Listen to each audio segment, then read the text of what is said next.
Hey there, comic fans. I am back from the comic shop again this week, and I got a lot of stuff to show you this week. I got 9 comics from the comic shop, 4 off my pull list, 4 I pulled off the shelf, one's for a friend. Got some library books I can show you too. But first, I want to show you the cover of the week that I keep on top of my printer. I just went over my Flaming Carrot section and pulled one out. Flaming Carrot Comics number 14. Like this cover, classic Flaming Carrot standing against a George Russo's early Batman type moon there. A lot of fun. I haven't read these Flaming Carrots in a lot of years, but it was a fun cover to have out and look at all week. That was a good one. Let's see, what else did I get?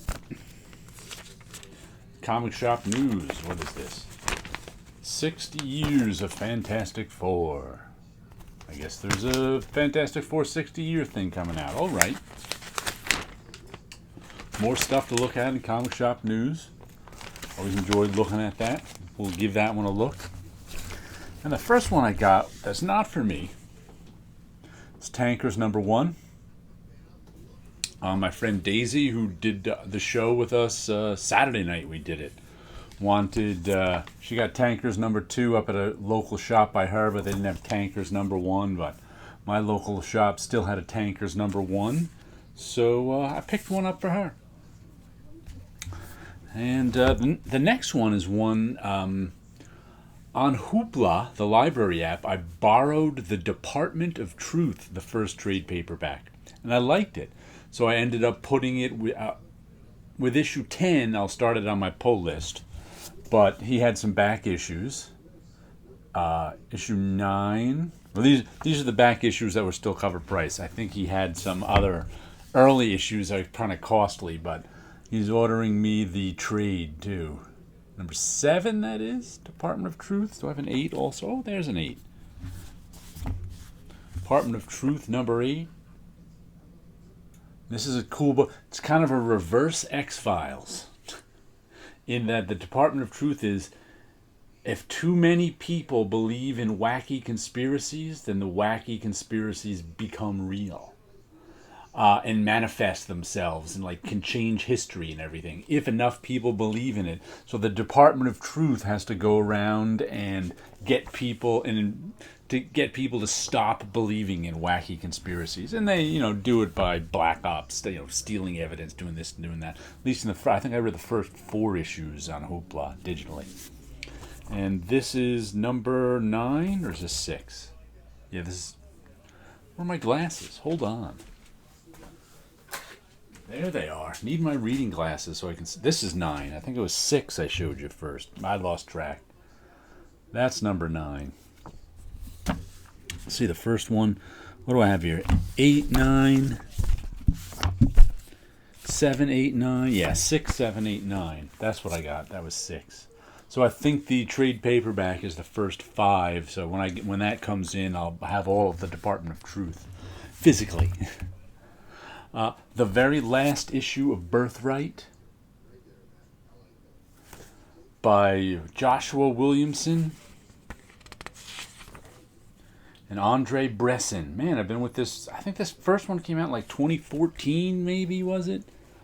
Been with this all along, 50 issues. Well, actually, I haven't been with it all along. I started. This is another one I missed at the beginning and started with issue 5 and bought the trade of the first 5. So I haven't been there. I have issues 5 through 45 of this and the first 5 in a trade. Now I remember. Almost been with it all along. But I've read all the issues, that's for sure. That's a good one. Carmen, number 4. I think there's 6 or 7 of these. I can't even remember. Enjoyed the first 3. Julian March. Wow, that's some crazy good art and storytelling in this one. Carmen she's some kind of angel who guides people to the afterlife. But first she's hanging out with this girl who just died. It's been a good story, though. Really enjoyed it. Then issue 2, volume 2 of Hey Kids Comics.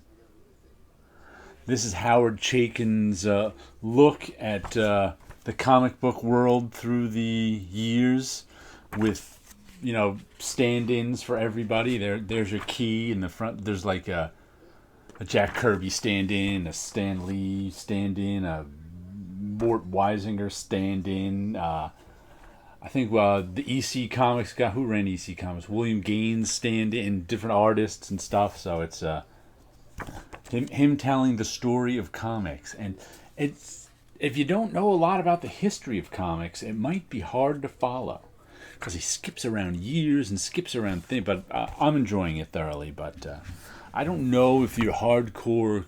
If you're not a hardcore into the history of comics, you might not like it. Then this looks like the last one of the 4 is Geiger number 3. What does that say over there? Mad Ghost. I guess that's some Jeff Johns imprint. I don't know. I've enjoyed the first couple. Hasn't been great. I still don't know what the story is yet, but it's been solid. So I'm sticking with it. Another post-apocalyptic story. Geiger is this guy with the glowing face. Things went all radioactive with the world. And for some reason, that guy, Geiger, is able to survive out there in the radioactive world.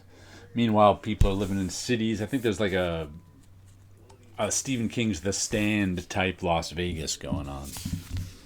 Well, let me show you the library books I got. And this one I got out of pure nostalgia.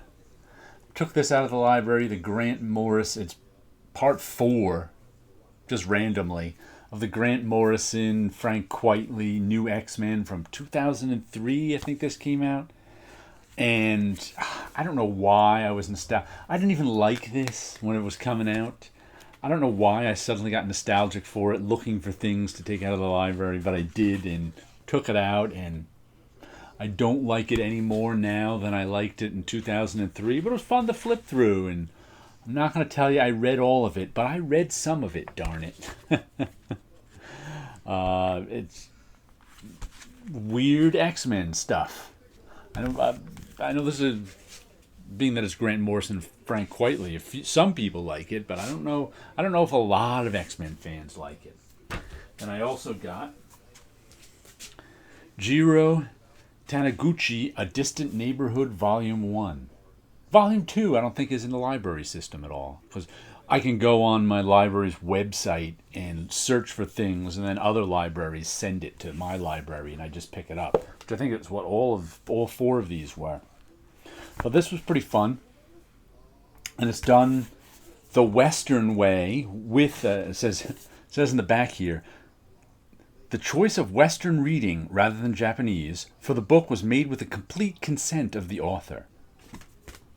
So I guess Jiro wanted this done in the Western way too, but it was okay. It was solid. It was about a guy who takes a train to his old hometown, passes out, and then suddenly finds himself to be 14 years old again. So he's living his life as a 14-year-old, trying to figure out what the heck went on. Interesting book. I enjoyed that one. And then we've got this one. I haven't read it yet.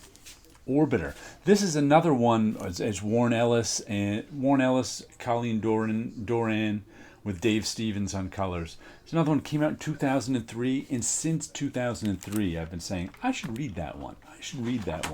Finally, I was looking to see if they had Planetary by Warren Ellis. I don't know why. I have all the issues, but I was looking to see if they had the omnibus, and they didn't in the library system. But they had this, so I'm like, you know what? I may as well order that up from the library, because I can finally read it. I still haven't read it, of course, but I can finally read it. And then we've got X-Men Grand Design by Ed Piskor. Another one, I'm not going to promise you I'll read it, because I'm just not that interested in X-Men continuity, and I'm not a fan of this fake yellow paper.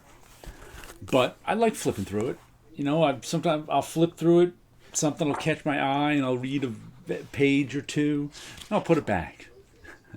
As like I said, I'm not a huge fan of I just don't care about X-Men continuity, but it's a fun book to kind of look through and see what's going on and go, oh, look, There's the mastermind. Oh, look, it's nicely done. I guess if you're into X-Men continuity, this is real fun. But otherwise, it's more like a coffee table book. Coffee table book you pick up, you look at, you put back down. Speaking of looking at, here's the latest big ink drawing I was doing. I was trying to figure out if I want to start a painting, but I haven't figured out what painting I want to do. And I didn't, like, the painting was too complex for my brain to handle right now. And so I said, let's try doing a big ink drawing. I haven't done one of those in a while. And I had, matter of fact, I'll show you the drawing. Where is it? There we go. This is the drawing I did 4/18/2021. This is going to be a big ink drawing. But this was too complex for my brain. I was just like, I can't do it. I need an image that's simpler. That happens sometimes. It's like you can work on images that are stripped down, or you can work and keep stripping them down more, or you can work on images that are complex. And sometimes my brain likes one or the other. But it liked simple this time. So I went with this big old, thick outlined, weird looking guy who's kind of glancing at us as he walks by. What's its name? Lake Nowhere. Another randomly named one from the sketch I did, but I like the way that came out. I think and it's funny. It took me a long time to do it because I was doing so many other things at the same time too, working on other various things. So it was like I figured it'd take me a day, and it took me 3 days just because that's the way things work out sometimes. But anyway, there's some art, there's some comics, and you guys have a good week out there.